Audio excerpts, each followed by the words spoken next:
नमस्कार all friends, all student, good morning.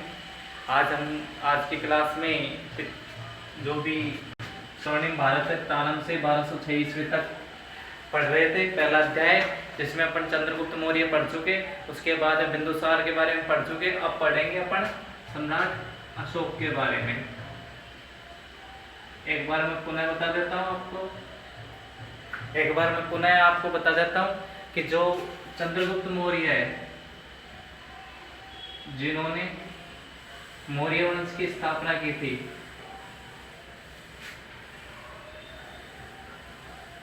उनका कार्यकाल रहा था 322 ईसा पूर्व से 298 ईसा पूर्व। उसके बाद में अपन ने पढ़ा था बिंदुसार।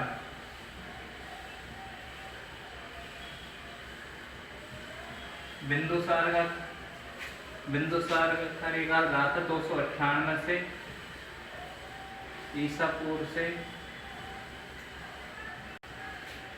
273 ईसा पूर्व, या 272 ही मान सकते हैं इसको, 273 या 272। अब आगे अपन पढ़ेंगे सम्राट अशोक के बारे में। सम्राट अशोक के बारे में पढ़ेंगे, जिनका कार्यकाल 273 से प्रारंभ होता है, 273 ईसा पूर्व से 273 ईसा पूर्व से 232 ईसा पूर्व तक इनका कार्यकाल रहा था। तो सबसे पहले अपन ने चंद्रगुप्त मौर्य के बारे में पढ़ा। तो चंद्रगुप्त मौर्य का शासनकाल 322 ईसा पूर्व से 298 ईसा पूर्व रहा था। तो इसके बारे में बिंदुसार पढ़ा था। बिंदुसार का कार्यकाल 298 ईसा पूर्व से 272 ईसा पूर्व रहा था। फिर उसके बाद में सम्राट अशोक के बारे में अपन पढ़ेंगे। सम्राट अशोक का कार्यकाल 273 ईसा पूर्व से 232 ईसा पूर्व रहा था। अब देखो, इन शासकों के बारे में अपन पढ़ चुके हैं। अब पढ़ेंगे सम्राट अशोक के बारे में। सबसे पहले सम्राट अशोक किनके पुत्र थे? बिंदुसार के। पिता कौन थे? बिंदुसार।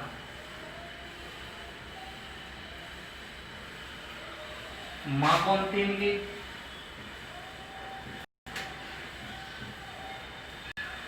सुभद्रांगी। इनकी मां का नाम सुभद्रांगी या धर्मा, इनके मां का नाम था। तो सम्राट अशोक के पिता का नाम बिंदुसार, मां का नाम सुभद्रांगी या धर्मा था। अब देखो, अशोक का नाम अशोक किन ग्रंथों में मिलता है? अशोक ने काफी सारे शिलालेख लिखवाए थे। शिलालेखों का मतलब आपने पिछले क्लास में भी पढ़ा होगा। शिलालेखों का मतलब होता है कि बड़ी बड़ी शिलाओं के ऊपर उत्कीर्ण लेख, जो शिलालेख कहलाते थे। अब शिलालेखों में 14 शिलालेख मेन माने जाते हैं अशोक के, जो उनके द्वारा लिखे गए थे। तो किस शिलालेख में अशोक का नाम अशोक मिलता है? तो मास्की अशोक का नाम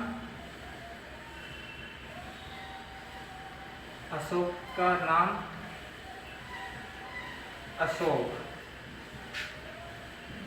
कौन से ग्रंथों में मिलता है? मास्की और गुजरा, मास्की और गुजरा अभिलेखों में, मास्की और गुजरा अभिलेखों में।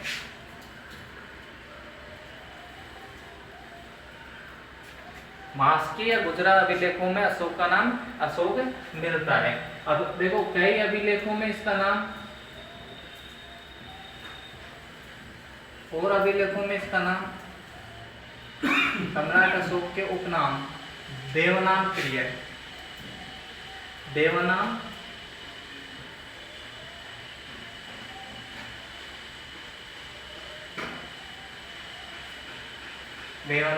प्रिय या देवानाम प्रियदर्शी।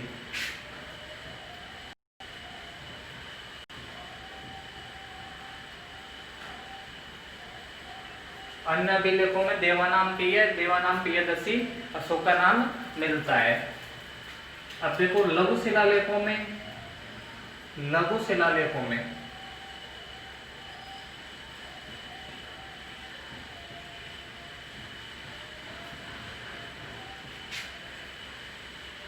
शिलालेखों में अशोक ने अपने आप को बुद्ध शाक्य बताया है।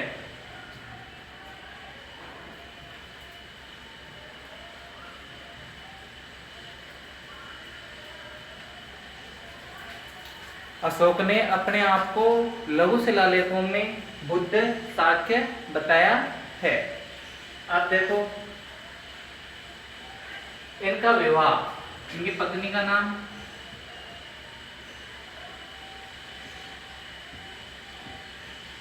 पत्नी जो थी उसका नाम विदिशा की एक राजकुमारी, विदिशा एक राजकुमारी से इनका विवाह हुआ था। विदिशा की एक राजकुमारी थी, उनसे इनका विवाह हुआ था, जिनसे उनके दो संतान हुई थी। एक का नाम तो था महेंद्र और एक का नाम था संघमित्रा।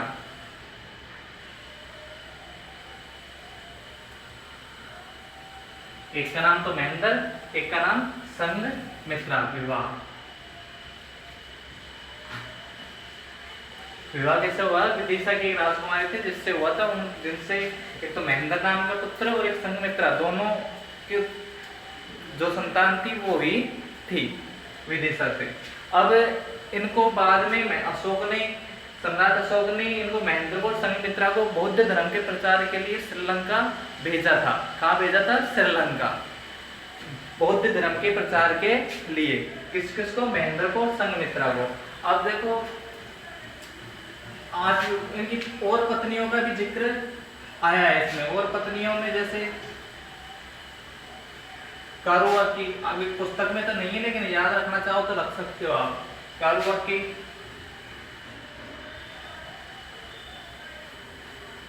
महादेवी,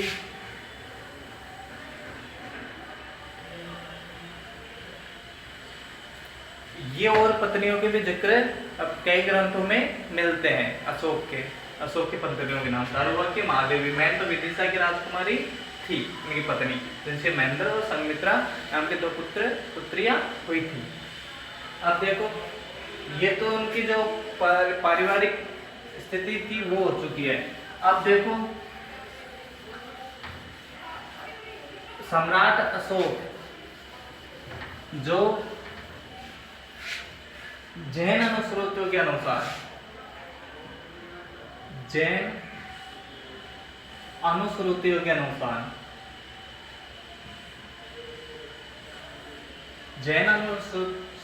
अनुसार बिंदुसार की इच्छा के बगैर, बिंदुसार की इच्छा के विरुद्ध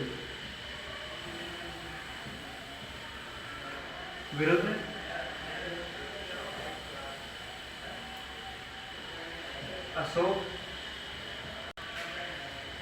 मगध का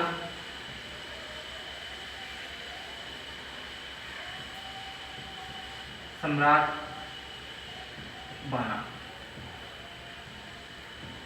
इसमें जैन अनुश्रुतियों के अनुसार बिंदुसार नहीं चाहता था कि अशोक सम्राट बने। वो अपने बड़े बड़े पुत्र सुसीम को राज सिंहासन देना चाहते थे, लेकिन सम्राट अशोक ने सुसीम की हत्या करके और साम्राज्य हथियाया था। तो शासक कौन बन गया? अशोक। कब बना? बिंदुसार के अपने पिता की इच्छा के विरुद्ध। कब बना ये? 273 ईसा पूर्व। ये तो उसका राज्यारोहण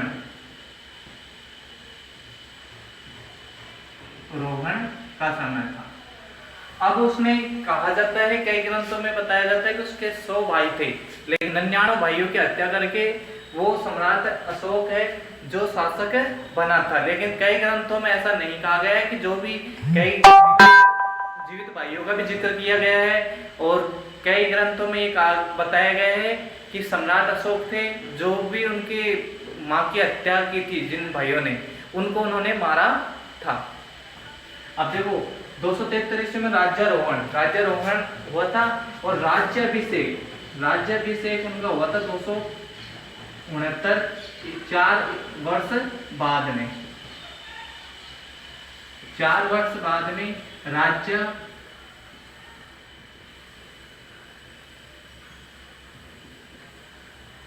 राज्याभिषेक हुआ था। 269 ईसा पूर्व बाद में 4 वर्ष बाद में राज्याभिषेक हुआ था। अब देखो राज्याभिषेक के 8वें वर्ष बाद कब की बात है? 8 वर्ष बाद में 261 ईसा पूर्व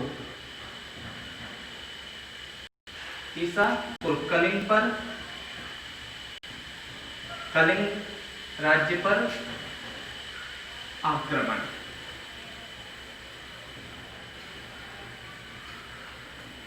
आठवें वर्ष बाद, राज्याभिषेक के 8वें वर्ष बाद, मतलब 261 ईसा पूर्व में कलिंग राज्य पर आक्रमण किया था। और वो कलिंग राज्य पर आक्रमण कहा जाता है कि कलिंग पर युद्ध छेड़ा था। तब कलिंग के प्रत्येक व्यक्ति, स्त्री हो, पुरुष हो, बच्चे हो, सबने उस युद्ध में भाग लिया था, और काफी संख्या में उसमें व्यक्ति मारे गए थे, स्त्री और बच्चे भी मारे गए थे। लगभग 1 लाख की संख्या में लोग बागों की मृत्यु इस युद्ध में हुई थी। लेकिन उसके बाद में जब अशोक उस युद्ध से लौट गए, जब महल में आए, तो वहां उनके गुरु ने वापस उस युद्ध भूमि में ले जाया गया उनको, और वहां उनको देखा गया कि उन्होंने देखा उस दृश्य को। किस दृश्य को? जो वो मरे हुए थे, किसी का हाथ कटा हुआ था, किसी की गर्दन कटी हुई थी, किसी के पैर कटे हुए थे, किसी को गिद्ध खा रहे थे किसी की लाश को। इस प्रकार से बहुत ही भयानक दृश्य था वो, जिसको देखकर सम्राट अशोक का मन पसीज गया, और उसने उसी समय प्रतिज्ञा ले ली कि आज के बाद में मैं कभी भी युद्ध नहीं लड़ूंगा। और इसलिए उसने भेरी घोष के स्थान पर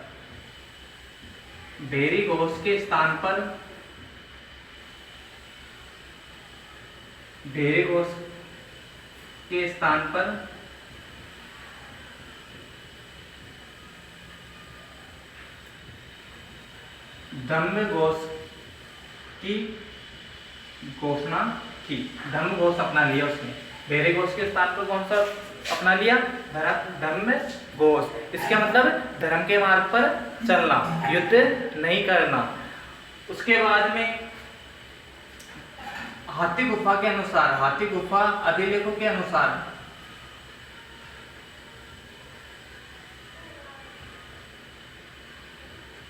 हाथी गुफा अभिलेखों के अनुसार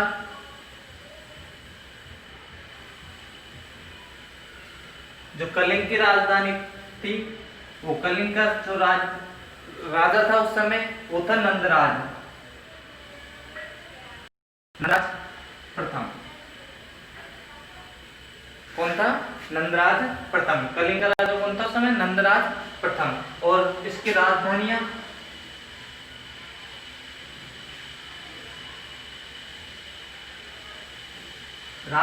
में धौली और तोसली, ये कलिंग की राजधानियां थी, धौली और तोसली। कलिंग की राजधानियों का जिक्र किया गया है। किसमें किया गया है? हाथी गुफा अभिलेखों में।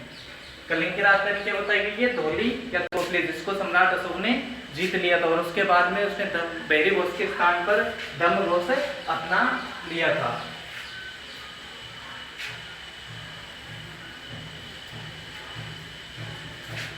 युद्ध कब लड़ा गया था? कलिंग युद्ध कब लड़ा गया था? 261 ईसा पूर्व में। ये याद रखना। और कौन से वर्ष में लड़ा गया था? अपने राज्याभिषेक के 8वें वर्ष बाद, 273 में उसका राज्यारोहण हुआ था, 269 में राज्याभिषेक हुआ था और 8वें वर्ष 261 ईसा पूर्व में उसने कलिंग पर आक्रमण किया था। 261 ईसा पूर्व। अब देखो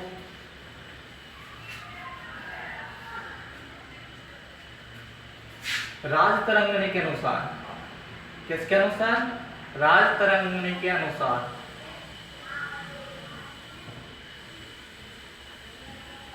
राजतरंगिणी में अशोक को शिव का उपासक बताया गया है।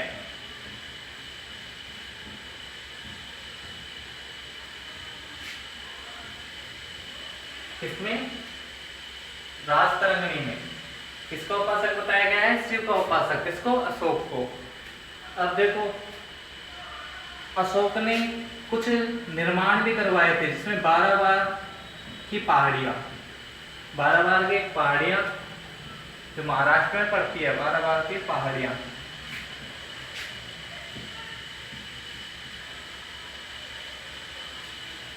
पहाड़ियों में कुछ गुफाओं का निर्माण करवाया, तो उन गुफाओं के नाम है,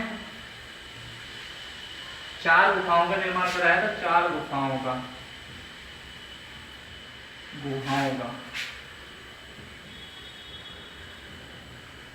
जिनमें उन गुफाओं में सुदामा, पहले का नाम था सुदामा, दूसरे का नाम था चापार, तीसरे का नाम था विश्व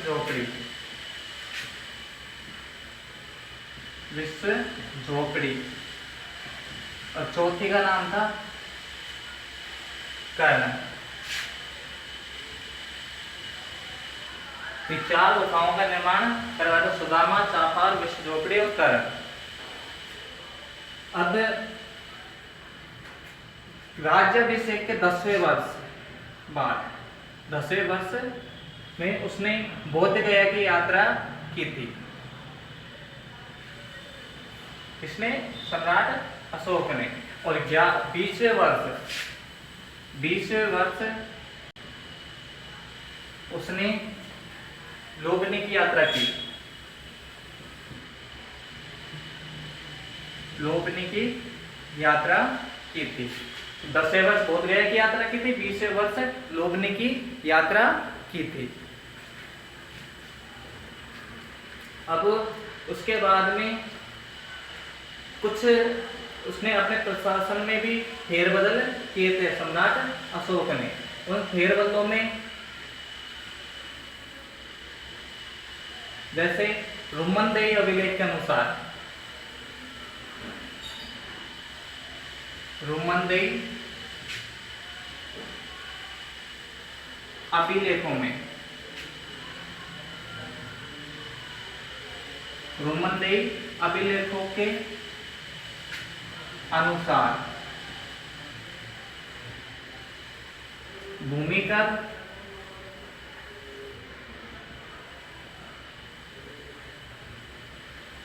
भूमिकर 1/6 की जगह 1/6 के स्थान पर 1/8 लेना प्रारंभ कर दिया। मतलब भूमिकर था वो कम कर दिया, कम लेना लग गया। पहले 1/6 उसका 6ठा भाग लिया जाता था, फिर उसका 8वां भाग लिया जाने लगा, तो कम कर दिया भूमिकर। अब उसके बाद में अशोक ने दंभ नीति की घोषणा की। अब दंभ नीति क्या थी वो समझो। देखे मानव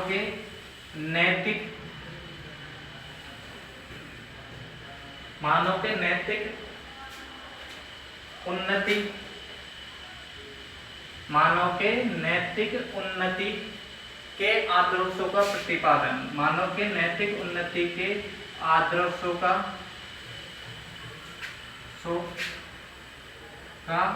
प्रतिपादन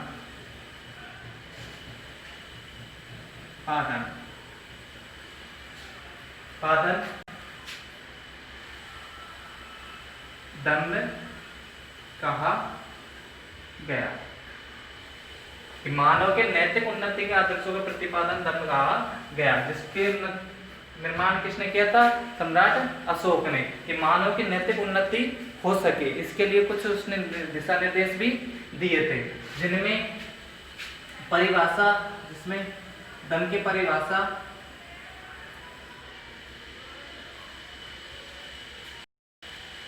दूसरे व सातवें अभिलेख में इसकी परिभाषा दी गई है। दूसरे व सातवें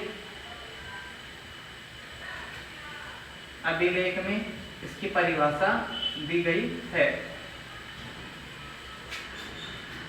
अब जिसमें पाप कर्म से निवृत्त रहना, सदा दूसरों के भला करना, सत्य बोलना, कर्म शुद्धि, गुरु का आदर करना, माता पिता का आदर करना, पशु हत्या नहीं करना, ये सब चीज उसमें शामिल थी। भाद्रो शिलालेख में ये समझ में आ गया। 12 बाग की पहाड़ी में 4 गुहाओं का निर्माण किया, जिसमें सुदामा, चापाल, विश्व झोपड़ी, कर्ण, 10वें ये शामिल थी। 10वें वर्ष बोध गया की यात्रा की थी उसने, और 20वें वर्ष लुम्बिनी की यात्रा की थी। और रोमन अभिलेख के अनुसार भूमि कर 1/6 की जगह 1/8 लेना प्रारंभ कर दिया था। तो रोमन अभिलेख के अनुसार, कौन से अभिलेख के अनुसार? रोमन अभिलेख के अनुसार। दम्भ क्या था? देखो, मानव के नैतिक उन्नति के आदर्शों का प्रतिपादन ही करना दम्भ कहलाता है। इसमें परिभाषा उसने कौन से उसमें दी थी? दूसरे व सातवें अभिलेख में।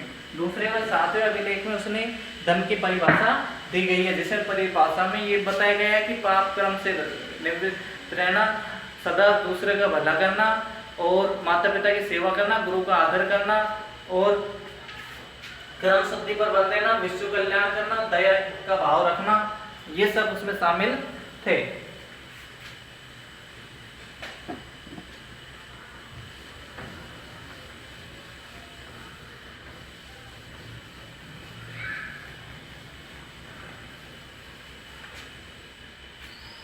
भाब्रो शिलालेख में, कौन से शिलालेख में? भाब्रो शिलालेख में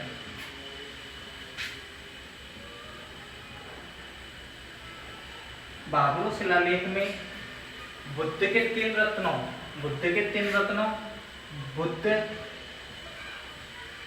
धर्म,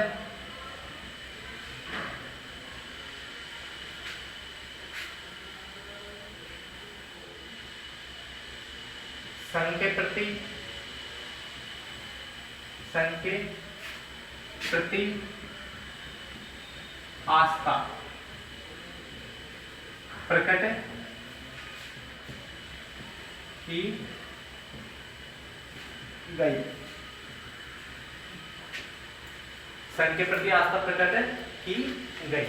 अब देखो, सांची अभिलेख में, सांची के अभिलेख में रायसेना मध्य में प्रदेश में सौरसेन नाम के स्थान पर, वाराणसी में लघु स्तंभ लेख में अशोक ने कौशाम्बी तथा पाटलिपुत्र के महापात्रों के आदेश दिया कि जितने भी अपने संघ में फूट डालने वाले भिक्षु और भिक्षुणियां रहते हैं, उनका बहिष्कार किया जाए। कहाँ पर? सांची में। सांची कहाँ पड़ता है? रायसेना मध्य प्रदेश में। रायसेना मध्य प्रदेश में पड़ता है। सारनाथ कहाँ पड़ता है? वाराणसी उत्तर प्रदेश में। जहाँ के जो धम्म महापात्र थे, उनको आदेश दिया कि संघ में जो भी फूट डालने वाले व्यक्ति हैं, उनका बहिष्कार किया जाए। प्रथम शिलालेख में, अशोक के प्रथम शिलालेख में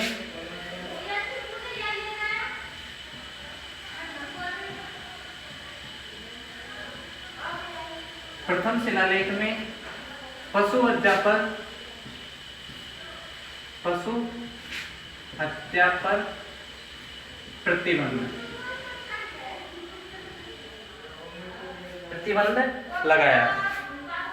धम्म यात्रा, अब अशोक ने धम्म यात्रा चालू की थी। पहले के समय में जो अशोक से पहले के सम्राट हुए थे, उनसे पहले बिहार यात्राओं पर जाते थे राजा, जहां पर वो शिकार किया करते थे। लेकिन सम्राट अशोक ने उन यात्राओं के बदले में बिहार यात्राओं को, जो पशुओं की हत्या की जाती, शिकार किया जाता था, उन पर प्रतिबंध लगा दिया गया। और उसके स्थान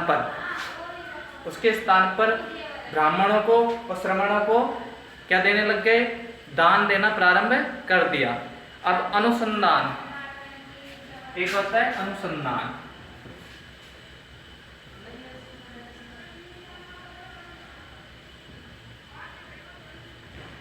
अनुसंधान राज्य को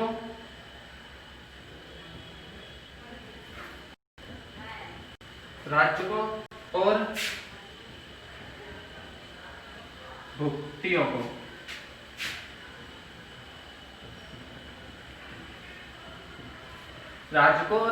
को आदेश दिया कि वो हर पांचवें वर्ष उनको ये अधिकारी थे, कुछ राज्य को और भुक्त को, ये अधिकारियों के नाम है 5, वे हर 5वें वर्ष वो दंड यात्रा या धर्म यात्रा या धम्म यात्रा करेंगे। राज्य को और भक्तों को आदेश दिया कि हर प्रति 5 वर्ष में वो धम्म यात्रा करेंगे।